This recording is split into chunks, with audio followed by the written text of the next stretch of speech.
Now, the Labour leader, Sir Keir Starmer, will set out his vision for a Labour government later on today in his first speech of the year.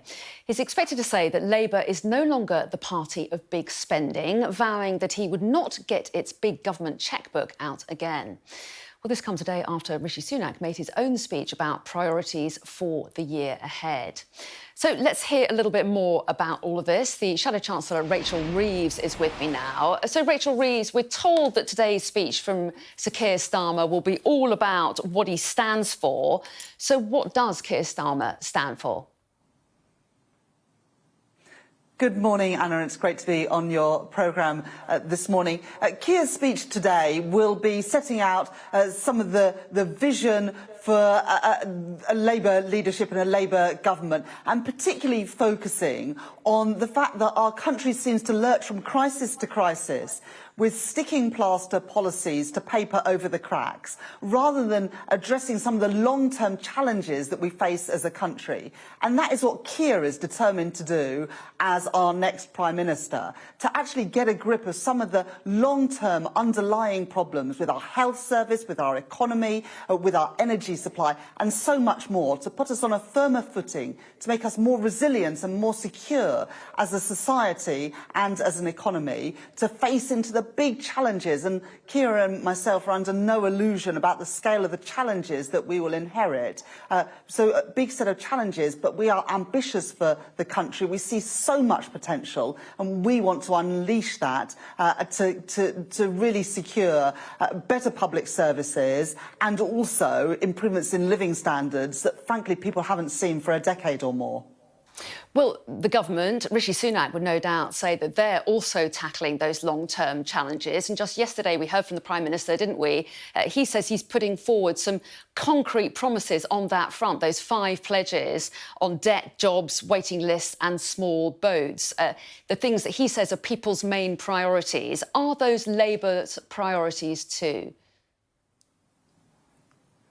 Well, look, everybody wants to see waiting lists come down, small boat crossings end. But look, the Prime Minister yesterday has announced a set of ambitions to fix the problems that him and his government have created, and then wants the public to give him the credit for doing that. I just don't think it washes. The Conservatives have had 13 years now, and the question that people will be asking is, are my family and me better off after 13 years of Conservative government?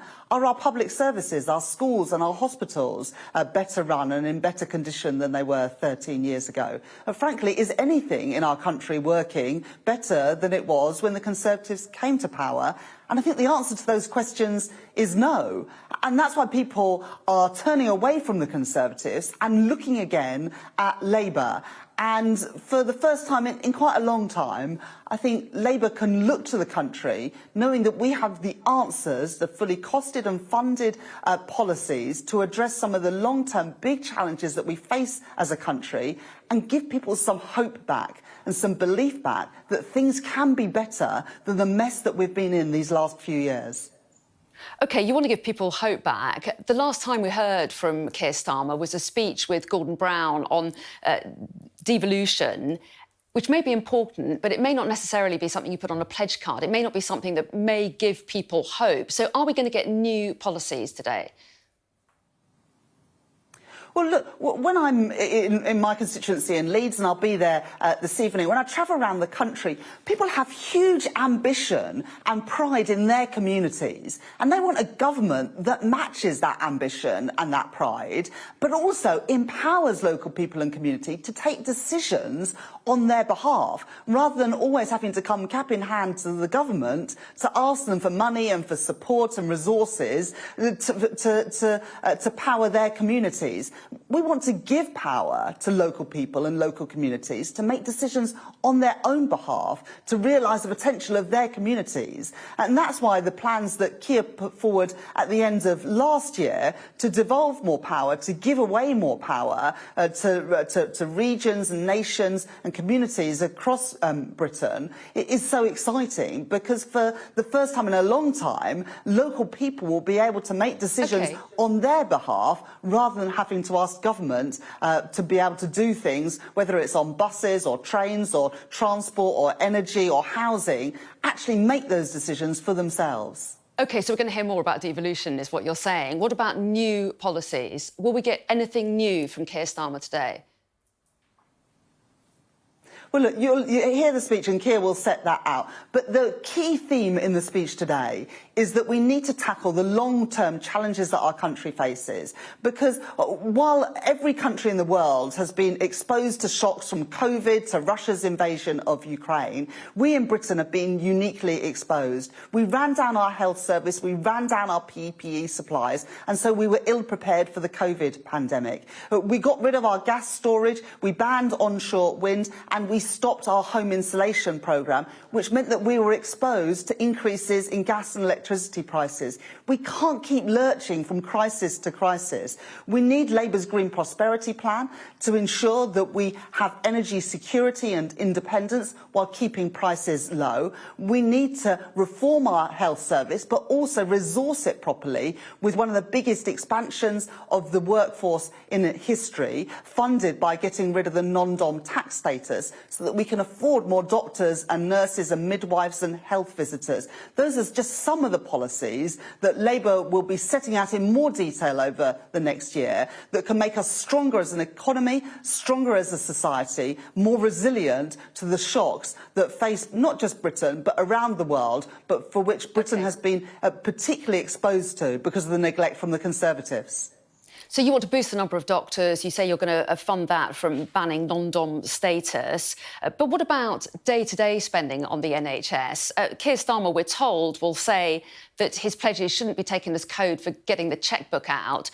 So does that mean that the NHS will get no more money beyond what was promised in the autumn statement? Well, we've set out how we would get rid of the non-dom tax status, which costs £3.2 billion a year. And we would plough that money into training more doctors and nurses, because one of the big problems that we've got is of retention and recruitment in our National Health Service, which means every day of the week, not just when there's industrial action. It's a real challenge to get that doctor's appointment, to be seen at A&E, to get an ambulance when you need it and get a bed in a hospital. And so we've committed to that expansion of doubling the number of places every year at medical school, as well as expansions of midwife, district nurses and nurses training places as well. And we know that these things won't happen overnight. And we know that it takes time to train doctors and nurses. But under Labour, the cavalry is coming.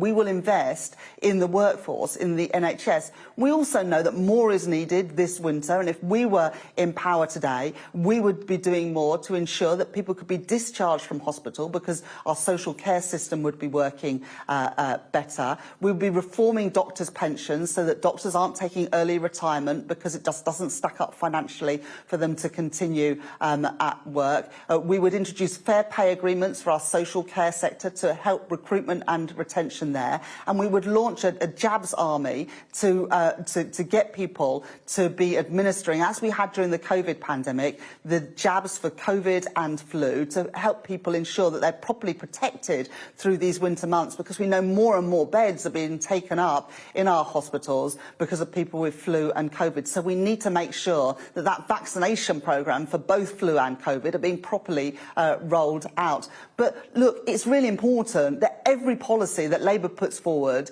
is fully costed and fully funded. It's what the electorate expect from us, and it shows a respect for the electorate that we show where the money is going to come from. And every line in our manifesto will be fully costed and fully funded. We've said that we would get rid of the non-dom tax status and use that to fund our National Health Service. I think that's the right priority for our economy and for our country.